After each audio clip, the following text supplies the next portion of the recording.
বন্ধুরা, নিরামিষ দিনে লাউয়ের মধ্যে এইভাবে 1 চামচ মুগ ডাল দিয়ে বানিয়ে দেখবেন যে এটা খেতে কতটা সুন্দর হয়। গরম ভাতের সঙ্গে কিন্তু আর কোনো কিচ্ছুর প্রয়োজন হবে না। সম্পূর্ণ নিরামিষ হয় এই রেসিপিটা। আজকের এই রেসিপিটা বানানোর জন্য আমি এখানে একটা লাউ নিয়েছি। লাউটা যতটা সম্ভব কচি দেখে নেওয়ার চেষ্টা করবেন। লাউটাকে প্রথমেই দেখুন আমি টুকরো করে কেটে নিচ্ছি, এতে কাটতে সুবিধে হবে। লাউয়ের গায়ের খোসাগুলোকে ছাড়িয়ে নিতে হবে। সমস্ত খোসাগুলোকেই দেখুন আমি ছাড়িয়ে নিচ্ছি। নিরামিষ দিনে এই ধরনের লাউয়ের রেসিপি কিন্তু খেতে ভীষণ ভালো লাগে। সমস্ত লাউটাকে দেখুন একদম পাতলা পাতলা করে ঠিক এইভাবে কেটে নিতে হবে। যতটা সম্ভব পাতলা করে কাটার চেষ্টা করবেন।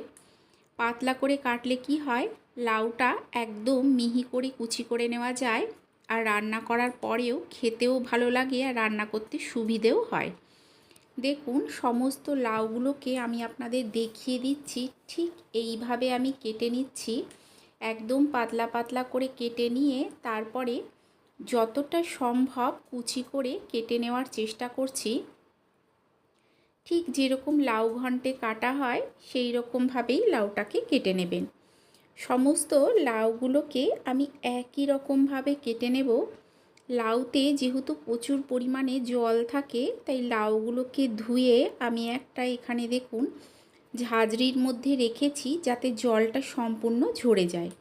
এখন অন্যদিকে আমি একটা কড়াই বসিয়ে দিয়েছি, এতে দিয়ে দিচ্ছি কিছুটা সর্ষের তেল। তেলটা গরম হলে ফোড়নে দিচ্ছি 1 চামচ গোটা জিরে আর একটা তেজপাতা, সঙ্গে দিলাম কয়েকটা চিড়ে নেওয়া কাঁচা লঙ্কা। ফোড়নটাকে কয়েক সেকেন্ড ভেজে নিতে হবে। যখন দেখবেন যে ফোড়ন থেকে একটা সুন্দর গন্ধ বেরোচ্ছে, তখন এখানে দিয়ে দেব 1 চামচ কাঁচা মুগ ডাল। মুগ ডালটাকে দিয়ে গ্যাসের ফ্লেমটাকে লো টু মিডিয়ামে করে মুগ ডালটাকে ভেজে নেব যতক্ষণ না মুগ ডালটা কিছুটা লাল হয়ে আসছে। তবে লক্ষ্য রাখবেন মুগ ডালটা ভাজার সময় গ্যাসটা কিন্তু একদম হাই ফ্লেমে করবেন না, এতে কি হবে মুগ ডালটা পুড়ে যাবে। দেখুন এগুলো আমার লাল করে ভাজা হয়ে গেছে। এখন এতে দিয়ে দিচ্ছি সমস্ত লাউটা, দিয়ে দিচ্ছি স্বাদ অনুযায়ী লবণ, হলুদ আর দিয়ে দেবো অল্প একটু জিরের গুঁড়ো।